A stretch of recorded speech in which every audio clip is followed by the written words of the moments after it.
और अगर वो जीतती हैं तो योगी मोदी कॉम्बिनेशन से जीतेंगी। ये 24 चुनाव नेशनल नैरेटिव वाला चुनाव नहीं है, ये 24 चुनाव एक एक सीट वाला चुनाव। मैंने शुरू में ही कहा कि जातीय इक्वेशन का ये चुनाव है, सामाजिक इक्वेशन का चुनाव है। और अमेठी में देखिए संजय सिंह इनके लिए प्रचार तक नहीं किए, स्मृति ईरानी के लिए संजय सिंह महल से निकले नहीं। जिस दिन वोटिंग आया उससे 2 दिन पहले वो अमेठी में आए ही, तो एक डिफरेंसेस था वहाँ के पार्टी कार्यकर्ताओं में। नहीं तो 24 चुनाव क्या जाति तय कर रही है? 24 का चुनाव जाति तय कर रही है।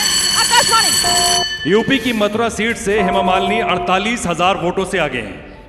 हेमा मालिनी मथुरा सीट 2014, 2019 और अब जीत की हैट्रिक लगाने के लिए मथुरा सीट से हेमा मालिनी आगे बढ़ती हुई नजर आ रही हैं। ये जाति पर आ गया चुनाव 2024 का? नहीं, मुझे नहीं लगता। देखिए चुनाव का जो ट्रेंड, एनडीए 300 पार, एनडीए फिर से 300 पार, रुझानों में एनडीए 304 पर पहुंच गया है। इंडिया गठबंधन 218 और बिहार में एनडीए को बम्पर बढ़त मिली है। इस वक्त अचानक से ये 300 पार जो एनडीए नजर आ रहा है उसमें बिहार का है बड़ा योगदान। बिहार में एनडीए अचानक से 31 सीटों पर बढ़त बनाने के साथ साथ एनडीए, माफ कीजिएगा 38 सीटों पर बिहार में एनडीए को बढ़ाते वही 2019 में मिला था। आकाशवाणी। बिहार की काराकाट सीट से पवन सिंह करीब 3200 वोटों से आगे चल रहे हैं। उपेंद्र कुशवाहा पिछड़ रहे हैं, उपेंद्र कुशवाहा लग नहीं रहा है इस बार जीत हासिल कर पाएंगे। पवन सिंह भोजपुरी स्टार, उन्होंने पेच अटका दिया है। उपेंद्र कुशवाहा की राह का सबसे बड़ा रोड़ा जो है वो बिहार में काराकाट सीट पर पवन सिंह बनते हुए नजर आ रहे हैं। बीजेपी ने पार्टी से भी बाहर का रास्ता दिखाया था पवन सिंह को, लेकिन उपेंद्र कुशवाहा की राह में तो वो रोड़ा बन ही गए हैं। काराकाट सीट पर पवन सिंह आगे, जाति पर आ गया इस बार 24 का चुनाव। नहीं पूरा नहीं, किसी कॉन्स्टिट्यूंसी में आ गया। बाकी जो जाति का रोल होता है हर चुनाव में, इस चुनाव में भी था, लेकिन केवल जाति पर आ गया, उसके आधार पर चुनाव हो रहा है 24 का, ऐसा मानने को मैं तैयार नहीं। और देखिए हमारे साथ कौन आ गया है, वरिष्ठ पत्रकार प्रभु चावला जी हमारे साथ आ गए। एनडीए और इंडिया गठबंधन 543 की 543 लोकसभा सीटें जिनके रुझान सामने आ रहे हैं और मामला ऊपर नीचे लगातार बना हुआ है। कभी 300 से ऊपर चला जाता है आंकड़ा, कभी 300 के नीचे आ जाता है आंकड़ा, लेकिन बढ़त एनडीए की बनी हुई है। एनडीए 300, इंडिया गठबंधन 222। क्या लग रहा है आपको, कैसे सेटल होगा ये ट्रेंड? इसी तरीके से कंसोलिडेट या कोई उलटफेर? लगता है कि थोड़ा इंतजार करना पड़ेगा। ये अर्ली ट्रेंड्स हैं क्योंकि और चैनल कुछ और दिखा रहे हैं। ईसीआई की रिपोर्ट पे देखेंगे तो वहाँ कुछ और दिखाई दे रहा है। तो अलग अलग साधनों से जो आ रहे हैं इन्फॉर्मेशन, मेरे को लगता है कि थोड़ा इंतजार करना पड़ेगा कि यूपी की जो खबर आ रही है उससे लगता है कि आंकड़े कहीं हेरफेर हो सकती है। इसे जल्दी होगी, जितने वोट हुए हैं अभी तक 10% वोटों की काउंटिंग नहीं हुई है। हाँ। जब तक आप 12 बजे तक मेरे को लगता है इंतजार करिए। तो मतलब 24 चुनाव के नतीजे इस वक्त हमारे लिए एबीपी न्यूज के इलेक्शन हेडक्वार्टर में रोलर कोस्टर राइड बने हुए हैं। जी प्रभु सर।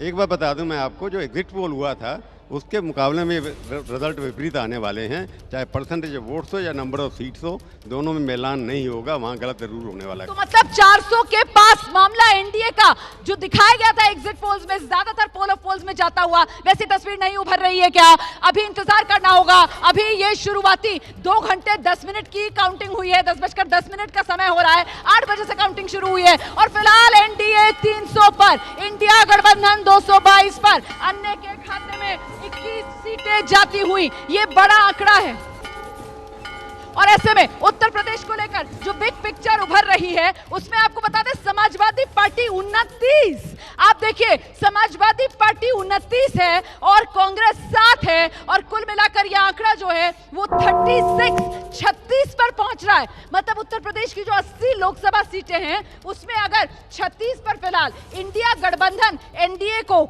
टक्कर देता हुआ, बढ़त बनाता हुआ नजर आ रहा है, तो ये तो डबल इंजन पर बड़ा प्रहार हुआ।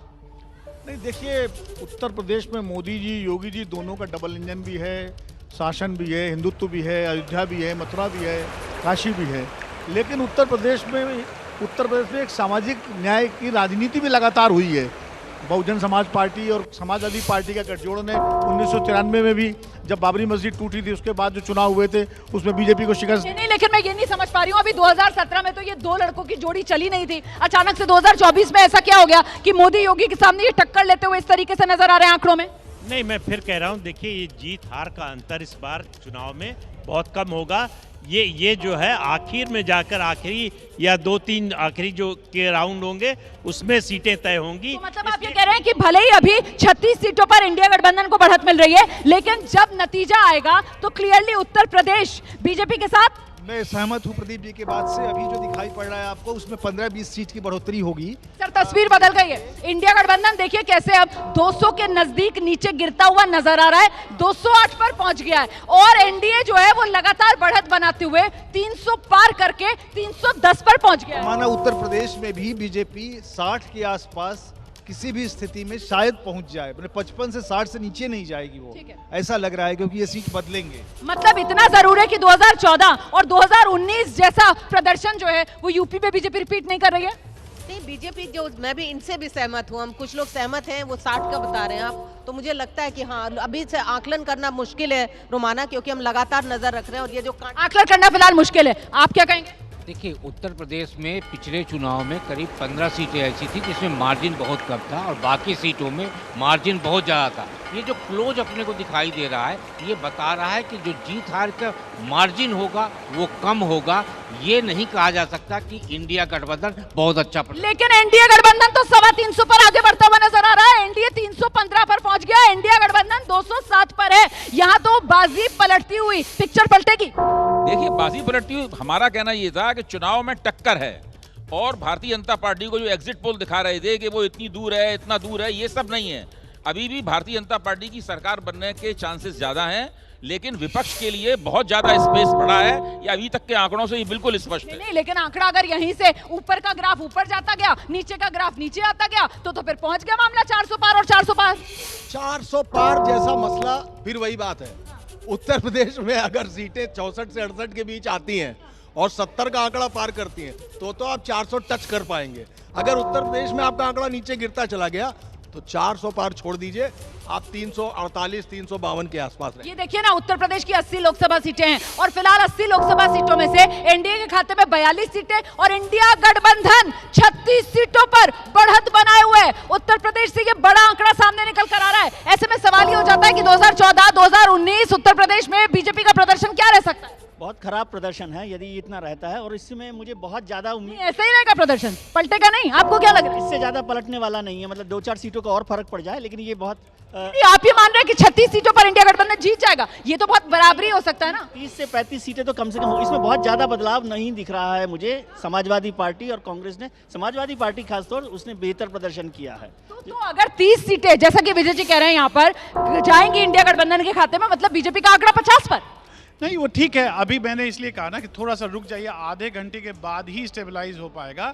मुझे ऐसा लग रहा है कि जैसा मैंने कहा, स्थानीय मुद्दे जो हैं वो काम कर रहे हैं, लेकिन ऊपर अगर ओवरऑल आप देखेंगे तो ओवरऑल मुझे लग रहा है कि भारतीय जनता पार्टी की सरकार बन रही है और भारतीय जनता पार्टी तो एनडीए 315 पर इस वक्त पहुंचा हुआ नजर आ रहा है, इंडिया गठबंधन 207 में, और ये जो 315 एनडीए के खाते में सीटें जा रही हैं, इसमें बिहार जो है वो कमाल करता हुआ नजर आ रहा है। 40 सीटें और मामला एक बार फिर 38 सीटों का फायदा एनडीए को बिहार से। अभी बहुत से ऐसे सीटें हैं जहां 300, 400, 3000, 5000 वोटों का डिफरेंसेस है, तो अभी ये नहीं कर सकते। मेरा मानना है कि बिहार में टक्कर है और 15 से 20 ऐसे सीटें हैं, देखिएगा वहाँ नतीजे मुझे लगता है बहुत कम से डिसाइड होंगे। मनोज जी क्या कहना चाहते हैं? मैं इसलिए बार बार उत्तर प्रदेश की बात कहता हूं क्योंकि हिंदुत्व की सबसे बड़ी जो प्रयोगशाला है वो उत्तर प्रदेश ही है, और वो उत्तर प्रदेश अगर काम करता हुआ दिखाई नहीं देगा तो फिर बीजेपी तो कहीं नहीं दिखाई देगी। मतलब उत्तर प्रदेश जीतना ही है।